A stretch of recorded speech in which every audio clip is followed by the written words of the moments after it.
So this is a video on spices and seasoning and why we use spices in our on our meat, and the main reason is to make the meat more flavourful, and it brings out the juiciness and tenderness after it's been cooked, and it just makes the meat more tender and more juicier. So I use a variety of spices on particular meats, but here's a handful that I use in the process of making meat more flavourful and more juicier and tender.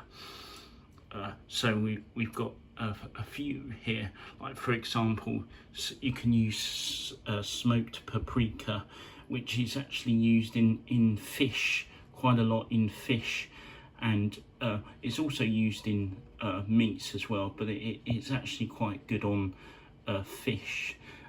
You've also got coriander seasoning here. Coriander is used a lot in curries, and you can put it on a variety of meats actually. You can put it on anything actually, but coriander is used a lot in curries. You've also got mixed spices and Chinese 5-spice.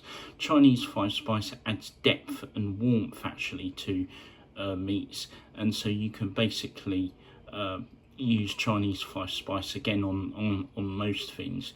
It's mainly used in pork. You've also got mild chili powder as well, which again it actually adds heat to meats.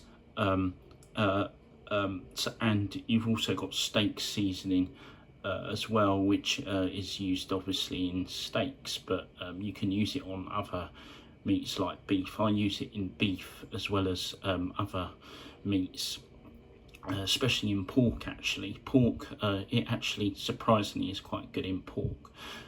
So these are a handful of spices I use, and they really add flavour and tenderness to the meat, and this is part of the 3-stage process that I've gone over in other previous videos, but this video is just a basic one, just talking about why we use spices and what kind of spices you should get, or essential spices you should have in your cupboard. Every home chef or chef should have spices in their cupboard to make meat more tender, and this is the actual process, part of the process of making meat more tender.